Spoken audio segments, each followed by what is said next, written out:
안녕하세요. 저는 BSG 재난안전팀의 박병주입니다. 만나서 반갑습니다. 분명 안전교육이라고 해서 들었는데 왜 이런 사진을 띄워놓고 있는지 의아하신 분들이 계실 것 같습니다. 혹시 이곳 어딘지 아시는 분들 계시나요? 저는 더 이상 발 디딜 수 없는 그곳, 바로 클럽입니다. 이 젊은이들의 열기가 가득한 이 클럽, 이곳은 잠시 후에 지옥으로 변합니다. 사람이 사람을 위해 만든 건축물인데 이 건축물에 의해 자꾸 인명사고가 발생하고 있습니다. 작년 7월 27일 새벽 2시 40분경 광주의 한 클럽에서 붕괴사고가 발생합니다. 구조물 지지대가 끊어지면서 철골 구조물이 붕괴되는 사고가 발생했던 거죠. 사고 직후 이 클럽에는 비명소리와 음악소리가 뒤섞였습니다. 2층에 있던 사람은 아래로 추락하고 1층에 있던 사람들은 이 구조물 밑에 깔렸습니다. 순식간에 아수라장이 되었죠. 이 사고로 인해 2명이 사망하고 34명의 부상자가 발생했습니다. 당시 광주에는 세계수영 선수권대회가 열리고 있었습니다. 이 부상자 중에도 이 대회에 참가한 외국인 선수들이 포함되어 있었기 때문에 외신들도 이 사고를 주목할 수밖에 없었습니다. 참 안타깝고 부끄러운 사고였죠. 그런데 이 사고는 왜 발생했던 걸까요? 사고 원인은 크게 5가지로 볼 수 있습니다. 첫 번째, 불법 중축입니다. 이 클럽은 2층을 좀 더 확장하기 위해서 철골 구조물로 불법 중축을 합니다. 뿐만 아니라 이 시공자는 무자격자로 용접조차 제대로 하지 못했죠. 세 번째는 수용인원 초과에 있었습니다. 이 클럽은 100명 정도밖에 수용할 수 없는 공간임에도 불구하고 사건 당시 무려 370여 명을 수용했습니다. 이 구조물 위에도 그만큼 많은 사람들이 올라가 있었죠. 그럼에도 불구하고 관리감독 책임이 있던 구청은 붕괴 사고가 일어나기 직전까지 불법 중축에 대해 전혀 알지 못했습니다. 현장에서의 점검이 제대로 이루어지지 않았죠. 이 모든 게 관련자들의 안전 불감증에서 비롯되었습니다. 이 사고 말고도 우리나라에서 붕괴 사고하면 잊을 수 없는 사고가 하나 더 있습니다. 뉴욕타임즈에서 뽑은 20세기 이후 역대 최악의 7대 붕괴 사고 중 하나에 이름을 올린 상품 백화점 붕괴 사고입니다. 1995년 6월 29일 오후 6시경 당시 우리나라에서 3대 백화점 중 하나였던 상품 백화점이 폭격에 맞은 듯 무너져 내렸습니다. 이로 인해 502명이 사망하고 1000명에 가까운 사람들이 부상을 당했으며 6명은 시신조차 수습하지 못했습니다. 영국 언론에서는 외부 충격 없이 건물이 이런 식으로 무너지는 것은 상식적으로 불가능하다며 북한에 의한 테러 가능성을 주장하기도 했었죠. 하지만 조사 결과 총체적인 부실에 의한 붕괴 사고라는 것이 밝혀졌습니다. 사람들은 경악을 금치 못했죠. 도대체 상품 백화점은 왜 무너졌던 걸까요? 지금부터 사고 원인에 대해 알아보도록 하겠습니다. 첫 번째, 상품 백화점은 설계상 원래 4층짜리 건물이었습니다. 하지만 상품 계열사 창업주였던 이준 회장은 한 층을 더 증축하기로 결정합니다. 처음 시공사였던 우성건설은 붕괴 위험을 이유로 이를 거부하죠. 하지만 이준 회장은 포기하지 않았습니다. 자사 계열사였던 상품건설산업에게 이 시공을 맡겨 기어코 5층까지 증축을 해버립니다. 그래도 처음에는 5층에 가벼운 시설들만 설치하기로 계획했죠. 하지만 이 계획마저 변경해버립니다.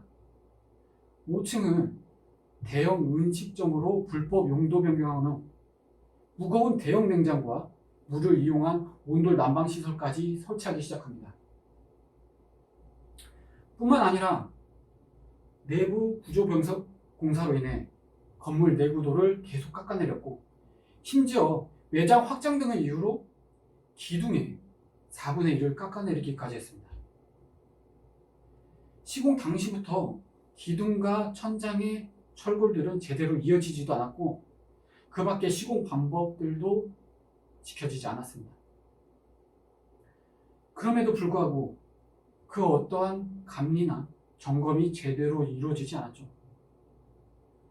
원래 상품백화점 이 부지는 주거용 부지였습니다. 백화점이 절대 들어설 수 없는 자리였죠.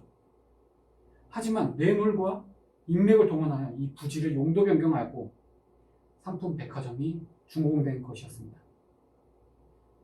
준공 승인도 나기 전에 이미 개장까지 해버린 상품백화점이었지만 그 어떠한 제재도 가해지지 않았죠.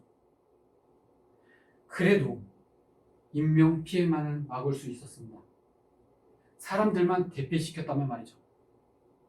하지만 경영진들은 몇 개월 전부터 건물이 붕괴 위험이 있다는 전문가들의 지적에도 불구하고 영업을 계속하였고, 결정적으로 붕괴 직전에도 이준 회장은 돈에 눈이 멀어 영업을 강행합니다. 결국 건물이 붕괴될 걸 미리 알았던 경영진들은 곧 지옥이 될 이 건물에 직원들과 고객들을 그대로 놔두고 도주해버립니다. 그런데 가만 보니까 이 사고 발생 원인 아까 본 것 같지 않나요? 바로 광주클럽 붕괴 사고 발생 원인과 똑같습니다. 우리는 상품백화점이 무너진 지 25년이나 흘렀지만 아직도 변한 게 없습니다. 그래도 대부분의 사람들은 우리나라에 다시는 상품백화점 같은 붕괴 사고가 일어나지 않을 거라고 생각합니다. 저도 마찬가지고요. 이런 사고 다시는 일어나서는 안 되겠죠. 하지만 지금도 어딘가에서 크고 작은 붕괴 사고는 끊임없이 발생을 하고 있습니다. 2014년 경주 마우나 리조트에서는 불법 증축과 부실 공사로 인해 폭설로 강당 천장이 무너져 내리면서 10명이 사망하고 학생들 103명이 부상을 당했습니다. 다음 해인 2015년에는 시공 방법과 절차가 제대로 이루어지지 않아 특수구조 건축물이 그대로 붕괴되면서 1명이 사망하고 3명이 크게 다쳤습니다. 2016년 남양주 지하철 공사 현장에서는 안전수칙을 제대로 지키지 않아 가스가 폭발하면서 15m 아래서 작업 중이던 작업자들이 그대로 매몰되었고 4명이 사망하고 10명이 부상을 당했습니다.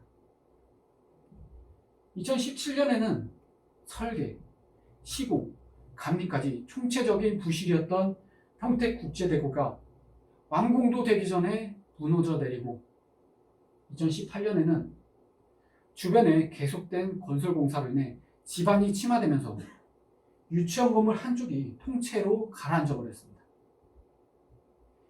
이처럼 인재로 인한 건물 붕괴 사고는 지금도 끊임없이 발생하고 있습니다.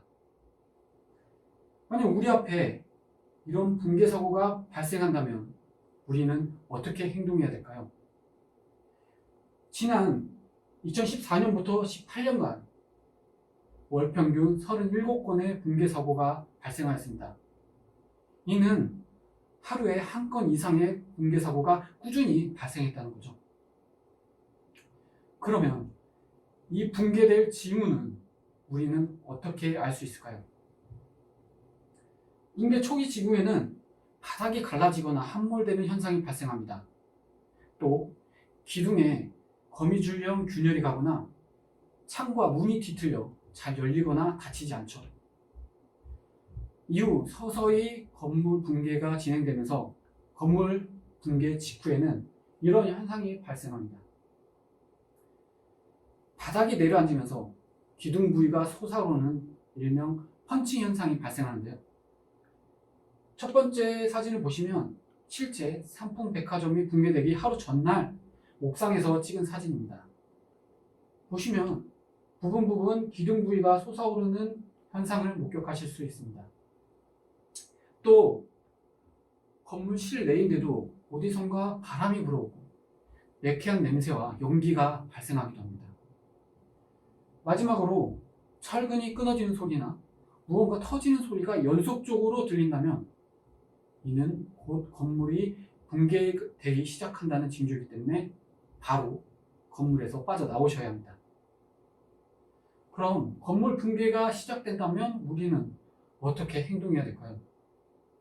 먼저 붕괴 시 행동 요령부터 알아보도록 하겠습니다. 우선 밖으로 나갈 수 있는 통로를 찾고 노약자, 부상자, 임산부를 먼저 대피시키도록 합니다. 물론 내가 먼저 대피해도 상관은 없습니다. 나의 안전이 가장 먼저이니까요. 대피하시면서 낙하물에 대비해서 손이나 가방으로 머리를 보호하시고 대피하실 때 장애물이 있으면 최대한 회피하셔서 대피하셔야 됩니다. 불가피하게 장애물을 제거해야 될 상황이 생기면 추가 붕괴 위험에 주의하셔서 조심스럽게 행동하시면 됩니다. 부서진 계단이나 엘리베이터는 추락 위험이 있으니 이용하지 마시고 건물이 붕괴되면 가스가 노출되면서 2차 피해 우려가 있기 때문에 성냥이나 라이터 등은 사용하지 않는 게 좋겠죠. 만일 밖으로 대피하는 게 여의치 않다면 엘리베이터 홀이나 계단실 같은 벽체가 단단한 곳 근처로 이동하셔서 구조를 기다리시면 됩니다. 그럼 미처 밖으로 빠져나가지 못해서 건물에 매몰됐을 때는 어떻게 행동해야 될까요? 건물이 붕괴될 때는 엄청난 양의 분진과 먼지가 생성됩니다. 이 분진과 먼지를 흡입하게 되면 질식할 위험이 굉장히 크죠. 때문에 옷과 천 등으로 코와 입을 막고 먼지 흡입을 최소화해 줍니다. 불필요한 활동이나 살려달라고 고함치는 행동은 구조 요청하는데 전혀 도움이 되지 않습니다. 오히려 체력만 소모할 뿐이죠. 구조 요청을 하실 때는 규칙적으로 벽과 파이프를 두드리시면 되는데 요즘 모두들 휴대폰은 다들 가지고 계시죠? 이 휴대폰 전파는 매몰자 탐색에 도움이 되기 때문에 배터리 전략을 위해서 규칙적으로 일정 시간에만 켜놓도록 합니다. 구조가 만약에 장시간 길어진다면 물과 음식을 섭취하셔야겠죠. 음식 같은 경우 내가 미리 가지고 있지 않으면 매몰된 상황에서 구하기란 거의 불가능합니다. 건물이 붕괴되는데 푸드코트로 달려갈 수도 없겠죠. 하지만 물 같은 경우는 수도배관이 터질 수도 있고 구조대원분들이 잔해 위로 소방 용수를 뿌려주기 때문에 이 물을 섭취하시고 최대한 체온 유지에 힘쓰셔야 합니다. 만약에 충분한 활동할 수 있는 공간이 확보되시면 2차 피해 붕괴 우려가 있기 때문에 단단한 벽체 근처나 테이블 밑으로 이동하셔서 반드시 구조된다는 희망을 가지시고 기다리시면 구조대원분들이 여러분을 꼭 찾아낼 것입니다. 지금까지 건물 붕괴 시 행동 요령에 대해 알아봤습니다. 여러분에게 조금이라도 도움이 되고자 이 교육을 준비했지만 이 교육이 여러분에게 도움이 되는 상황이 만들어지지 않길 바라면서 이만 강의를 마치도록 하겠습니다. 감사합니다.